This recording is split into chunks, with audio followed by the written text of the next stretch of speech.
শোনো শোনো না, তোমার পছন্দের চিকেন টিক্কা আর হচ্ছে পিজা নিয়ে আসছি। তুমি একটু কষ্ট করে স্মেলটা নাও, গন্ধটা নাও। আর কতক্ষণ অনশন করে থাকবে বলো তো? আরে আমি তো দেখি রাজনীতির মধ্যে পলিটিক্সে পড়ে গেলাম। এই দূরে সরে যাও তো। এই তোমার এই প্যাকেটটা আমার কাছে বিষের মতো লাগতেছে।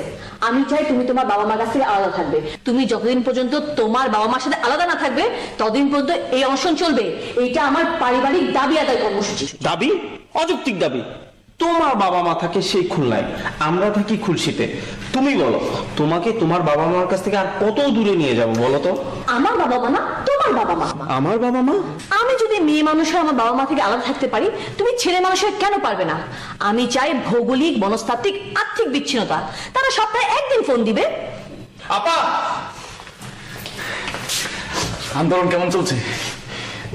আরে দুলা ভাই, তুমি কখন এলে? আমি কখন আসলাম? এই যে এই হলো মহান উস্কানিদাতা, আন্তর্জাতিক গবেষক। তা শুনি তুমি এতক্ষণ কোথায় ছিলে, কি করছিলে? আমি আমি খেতে গিয়েছিলাম। খেতে? না মানে রান্নাঘর বন্ধ, পেটে খিদে লেগেছিল, তাই ভেবেছিলাম একটু বাতাস খেয়ে আসি। পাশে একটা বড় ভাই ছিল, বড় ভাই আমাকে টিক্কা, হাঁস, নেহারি সবকিছু খাওয়াই দিয়েছে। বিশ্বাস কর আপা, বিশ্বাস করে দিল, আমি কিন্তু নিজের টাকা দিয়ে খাইনি। দেখলে দেখলে তোমার এই গুণধর মহান উস্কানিদাতা ভাই আমাদের দুজনকে খালি পেটে রেখে, উপবাস রেখে সে বাইরে থেকে পেট ভরে খেয়ে এসছে। হ্যাঁ, ও তো ছোট মানুষ, ওর শারীরিক চাহিদা আছে। বিপ্লবীরা তো খায়, তাই না? বিপ্লবীরা খায় না? আপা আমি আবার বলছি, এটা কিন্তু খুব সাধারণ বিষয় না, এটা খুব সিরিয়াস বিষয়। তুই তোর আন্দোলন চালিয়ে যা, আমি তোর পেছনে আছি। তোর আন্দোলন মানে আমার আন্দোলন, আমার আন্দোলন মানে জনগণের আন্দোলন, জনগণের আন্দোলন মানে আমার সবার আন্দোলন। এই কিসের দাবি, কিসের আন্দোলন? রান্নাঘর অবরোধ, আজ থেকে তোমার বেডরুমের সাথে সম্পূর্ণ যোগাযোগ বন্ধ। এই কারো আন্দোলন, কারো কর্মসূচি। দেখো আমি বুঝতে পারছি না তোমরা আসলে চাচ্ছটা কি। তোমরা এই দুই ভাই মিলে পারিবারিক আন্দোলন করছো নাকি জামাই অপসারণ কর্মসূচি করছো? আমার মনে হচ্ছে তোমাদের দুজনের ভাই বোনের পারিবারিক পলিটিক্সের বলি হচ্ছে আমি।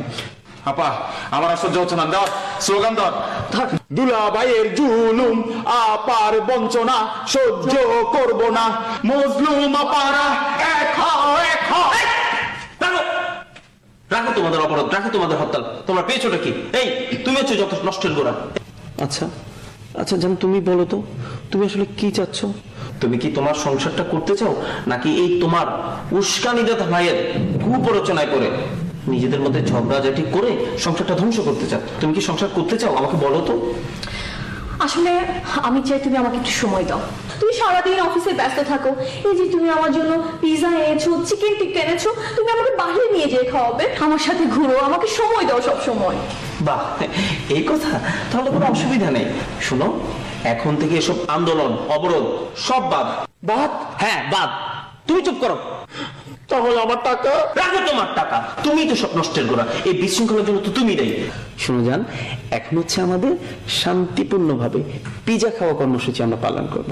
তুমি আজকে থেকে তোমার এই মহান উস্কানিদাতা ভাইয়ের কোনো কুপ্ররোচনা শুনতে পারবে না। ভাইকে বলে দাও সে যেন আমাদের দুজনের সংসারে আর কোনোভাবে বিশৃঙ্খলা সৃষ্টি না করে।